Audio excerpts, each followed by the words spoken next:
Welcome to Gracefully Imperfect, a podcast for the all-encompassing Black man, the professional, the entrepreneur, the student, the family man, the father, and the everyday survivor. I'm your host, Semantic 7. And on this journey together, we will discuss all things related to fatherhood and parenting, morality and ethics, striving to become mentally healthy, our role within our households and our family, health and fitness, and I dare not to forget, there will be a lot of sharing of our personal developmental stories that have shaped us to who we are today. So let's go on this journey together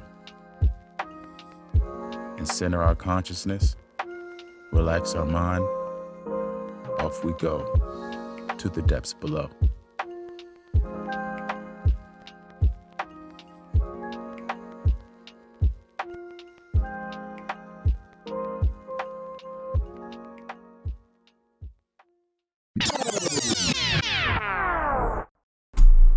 Peace, love, blessings, and abundance on this beautiful day. I'm so grateful and so honored to be able to host another episode of Gracefully Imperfect. I'm also extremely grateful that you have chosen this platform out of the thousands upon thousands of podcasts that are uploaded and readily available on your listening platform. You could have chose any one of them, but you chose this one. And I am grateful and thankful for that. I also want to express my utmost gratitude to the Creator, the universe,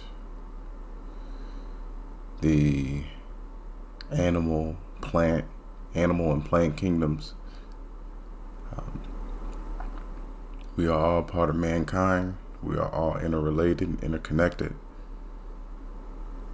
The love, the appreciation, and the admiration that you show for others outside of yourself creates a sense of compassion and a deeper love that it's indescribable. Today is going to be a very, I believe that the message today is going to be useful. It's going to be meaningful in many different areas. I think it's going to be extremely vital for us as Black fathers, Black mothers, Black caregivers, Black guardians, Black role models, those aspiring to start their own Black family. I think it's vital for us to come together and really talk about what it means to go through this developmental process, looking forward, leaning forward, being prudent, and raising children that reflect their history, their culture, their spirituality, their identity in a positive, meaningful way. I also think that it's extremely crucial that we start developing some type of models and frameworks for us to build off of. I believe that we have to live by a code. A code that's rooted in ethics, virtues, and morals, with the central focus being that we are black. Our ancestry lineage is linked to royalty and nobility, kingdoms and empires, sculptors, builders, mathematicians, storytellers, poets, philosophers, and the list goes on. We have to keep centered the fact that we have been displaced and dispossessed from the homeland and the motherland that our ancestry got to live, breathe, and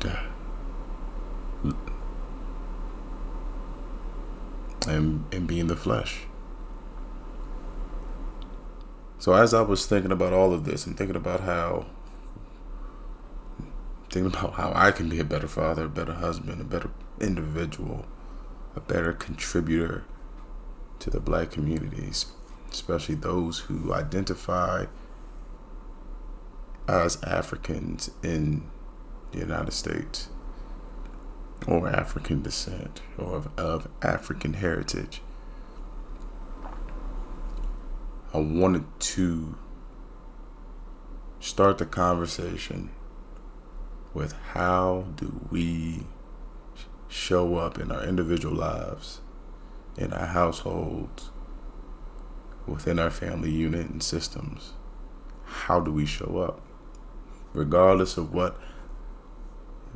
if there's other people around you who don't agree with your methodology and your philosophy,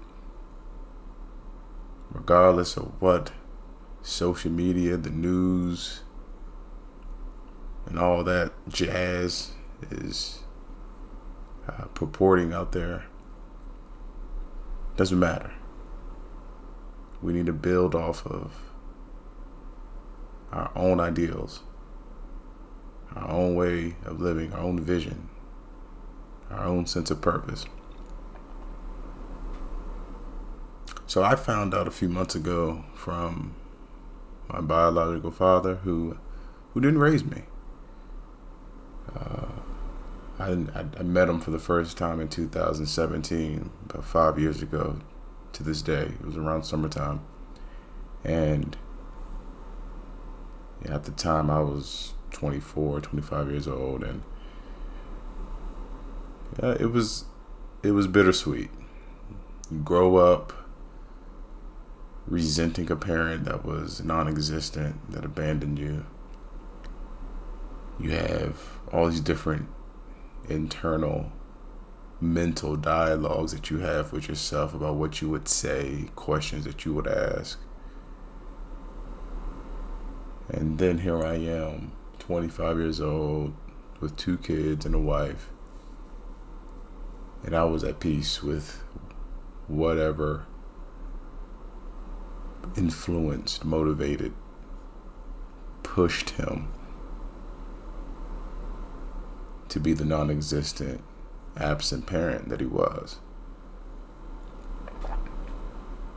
What came out of that recently, this year, I found out that his father was from Bridgeport, Barbados. His father's father from Bridgeport, Barbados.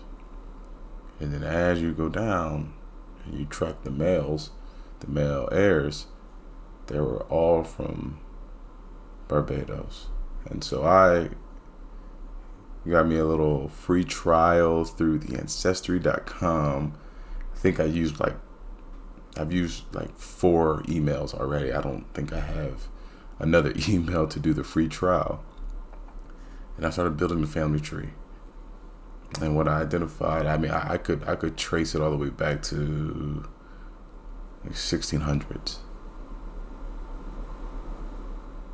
every one of those males were from, and born and raised in Barbados. So I was just identifying myself as black, part of this race, this man-made construct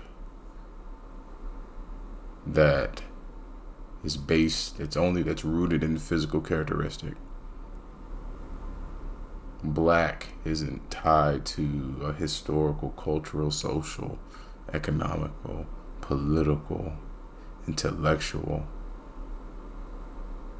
origin. But being Barbadian does. And if anyone knows anything about the Caribbeans, all the Caribbeans are possessed by black people that look like us. And the reason behind that for the West Indies, the Caribbeans,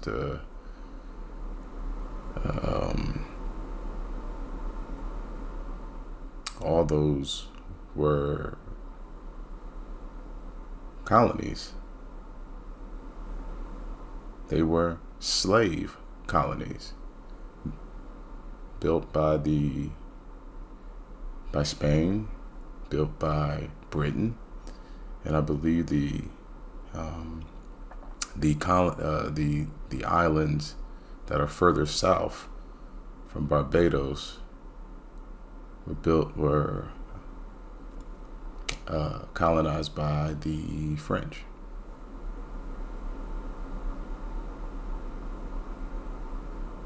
So that meant that there was a slave trade. Africans were captives, transported over against their own volition, without consent. Now they were dropped off at these different ports. The biggest slave colony before Virginia and Charleston and the United States became extremely economically prosperous is Barbados and Jamaica. Now I also know, for those who know their history, yes, Brazil was already a colonized nation with slaves before all of these places that I've named. But I'm keeping it kind of centered on my approach to this and my lens.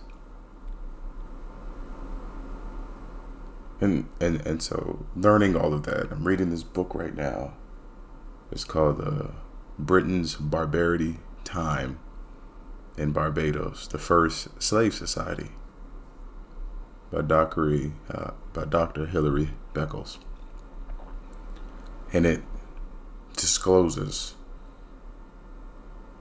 all of the tragedy, the atrocities, the legal oppression, the economic oppression, the physical violence.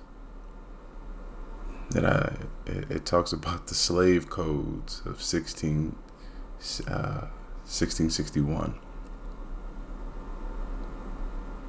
It just goes in great detail about the English settling in Barbados, wanting to put money in their pocket, wanting to deepen their pockets, wanting to gain status with the Parliament and the other elitists that were in Britain at the time.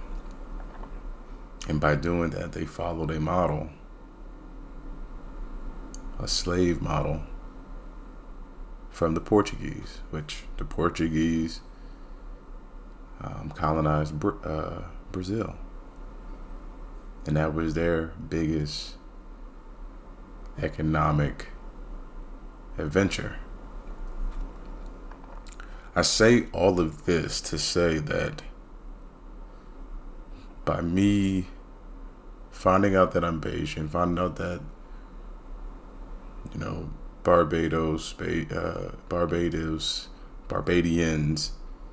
are direct descendants of many different tribes of Africa. West, Central, East, doesn't matter. Because Africa is in the process of manifesting a vision of unification. So it's not going to matter if it's North, Sub-Sahara, West, Central. None of that matters when you look at things from a Pan-African view.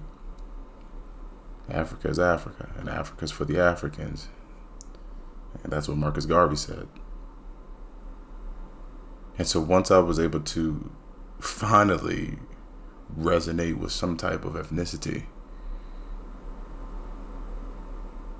it made my convictions to be more grounded and to be armed with an Afrocentric way of looking at things. And I'm not saying all of you have to do this. I'm sharing my truth to segue, or I should say to preface what motivated and inspired me to share this with all of you today. I know all of our journeys are different. I'm not asking you to think like me, to be Afrocentric, to be Pan-Africanist, but I do believe that if you have black children, you gotta emphasize their blackness. Because if you won't, and if you decide to subdue it or suppress it, or be colorblind, or remain neutral, society will let them know exactly who they are. And you don't want that. None of us want our children going out into the world. And we have protected them. We have given them a bubble to operate in with safety and security, with luxuries and privileges and liberties. And we never reinforce that with what it means to be black, what it means to be descendants of African captives.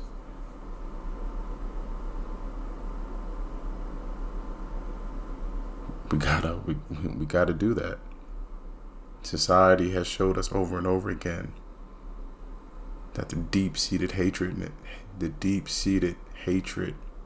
bigotry, discrimination, racism is still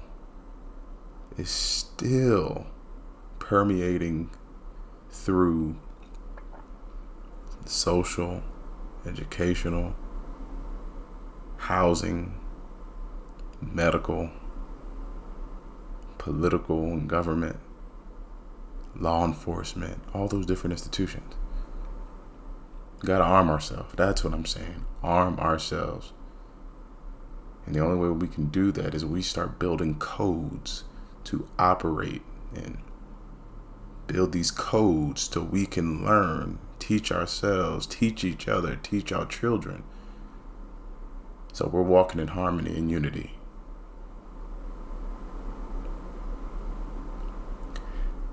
So this particular framework that I want to share with all of you, and this is just a stepping stone. You can build on it. You can take something out of it. You cannot use it. It's your prerogative. But I want to share this for those that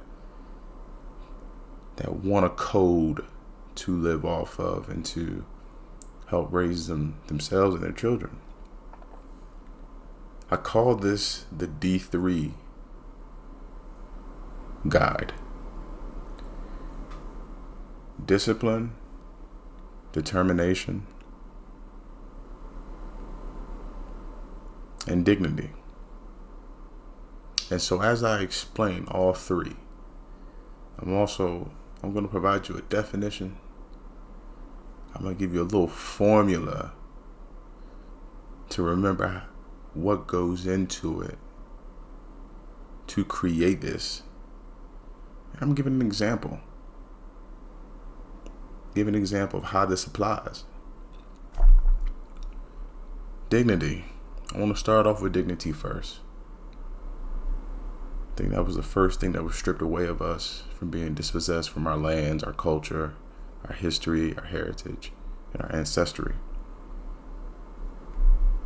And so dignity is self-worth. It's the awareness of self-worth, of self-respect. And it's also honoring your own identity, your culture that you subscribe to, your ancestry. And it also gives value to the existence, to your own existence in the context of a Eurocentric societal framework. I live in the United States, in Colorado to be specific.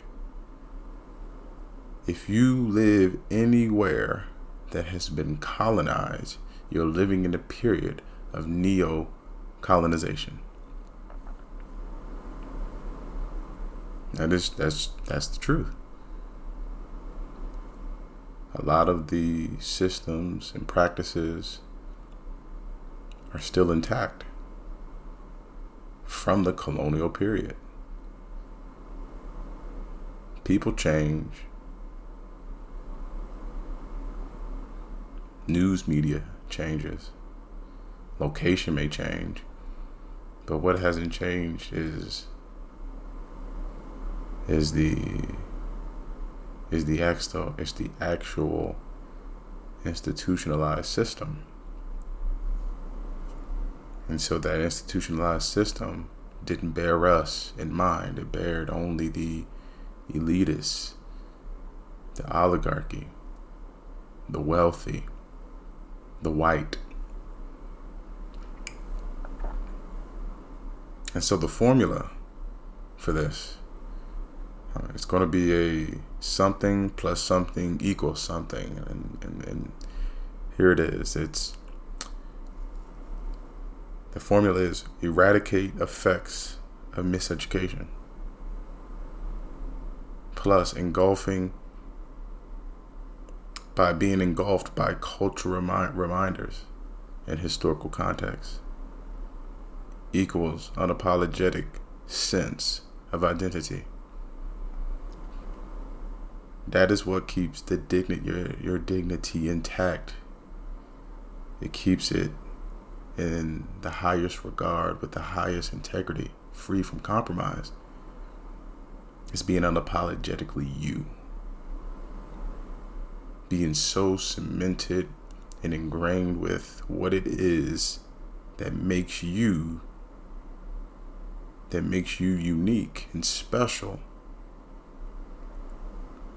that when someone, something, or a system of something tries to break that down, you're formidable. You have a formidable identity that would defend you and protect you. And I got an example. Adopting Afrocentricity, which is a specific way of eradicating effects of miseducation. And plus, read, reflect, and refine, which is a specific way of engulfing yourself in cultural reminders and historical context, equals a race first, African centered mentality. The end goal is to is to develop and structure an identity that is based off of your values, your beliefs, your priorities, your heritage, your lineage, your roots. And so that is dignity, and that's how this is what we can instill in ourselves and our children.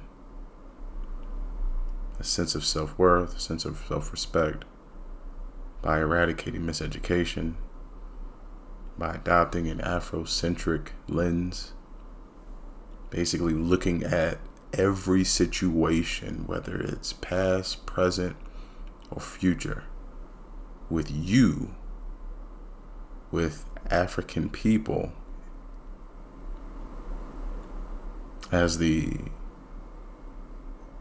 center, not as a marginal, not as the peripheral, as the center. We had a culture before the slave trade, before slavery in the Caribbean, the West Indies, Central America, South America, North America. We had one before. We have one after, and we're going to continue to build on it. The next thing is discipline. Discipline, the definition, an activity, exercise, or a regimen that develops or imposes a skill. The formula: a moral code plus morally informed habits equals steadfastness. Discipline is one of those things that it takes conditioning and training and retraining and more training and corrective training to get these habits down to a T, down to a science. But what guides those habits and what guides that behavior change and the action is by believing in something. Not motivation, believing in something. Believing something that's higher than your own individual existence and family network and system. Something that connects you to a higher cause, a higher calling, a higher purpose, a higher order of thinking.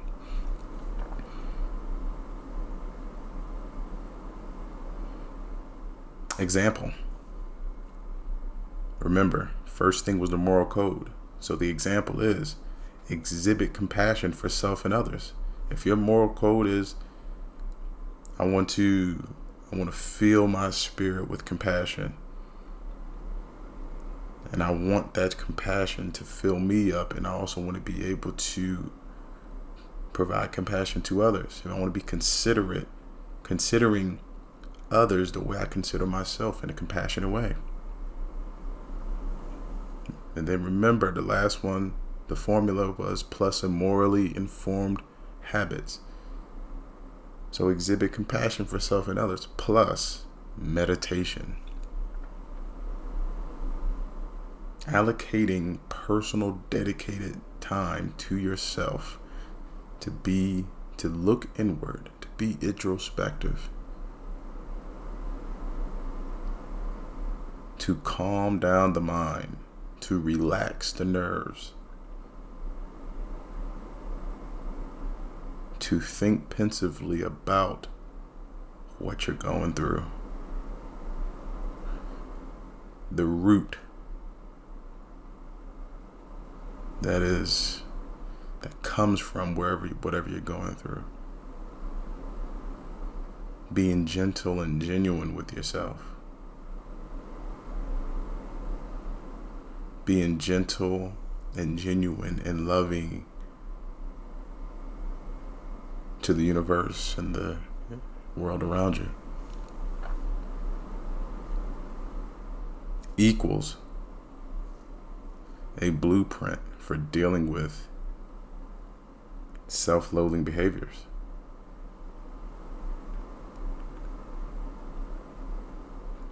So when it comes down to discipline,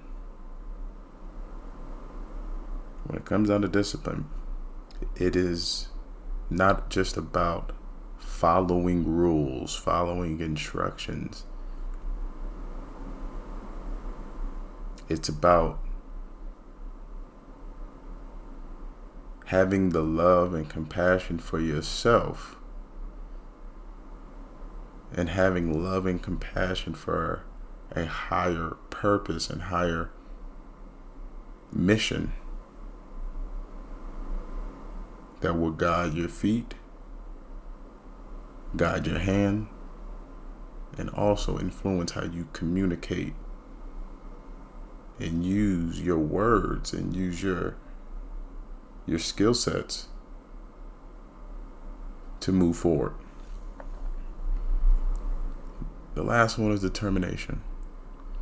The definition is to be purposeful, to be resolute, being firm in your efforts to achieve and accomplish your goals. The formula: purpose plus intention equals willful perseverance. Equals willful perseverance.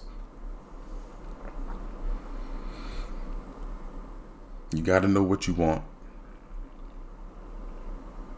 to know the plans of what to do. And what they'll do is that will create a resilient spirit, a resilient mind. Because you're going to go through ebbs and flows, ups and downs, plateaus and valleys. You're going to go through them. And that perseverance is what's going to propel you forward. Example. Remember, first thing is purpose, second thing intention, third is willful perseverance. Example. Enhance and improve the black community's orientation to mental healthiness. Now, in particular, this is my purpose. I don't want us to look at mental health. I don't want to look at mental illness. You look at mental healthiness, you look at everything. It's holistic. It's all encompassing. It's all inclusive. We look at mental healthiness. We look beyond the signs and symptoms of mental illnesses and mental disorders.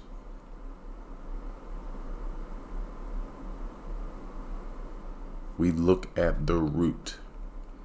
That's one thing that I learned from this spiritual healer. She's a herbalist, and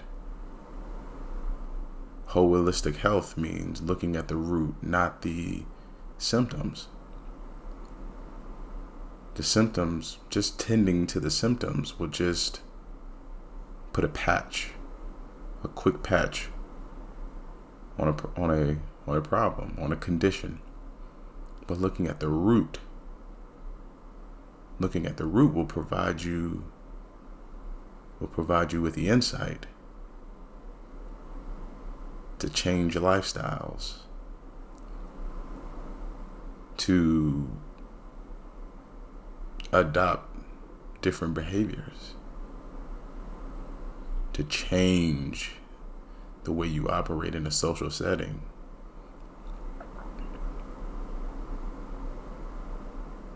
It leads to understanding what exactly is the reason that is perpetuating this condition that I do not want. So looking at the root will help you understand how to make your situation better and improve the quality of your life. Plus, using a multimodal outlets to illustrate the scope of the message, share anecdotes and historical examples, and expand the reach of the message. That's my intention. My intention is to develop and build something to where that it touches so many different people simultaneously in different arenas of acquiring knowledge. The podcast is one. My writing through books is another. Fitness is another. Mentorship is another.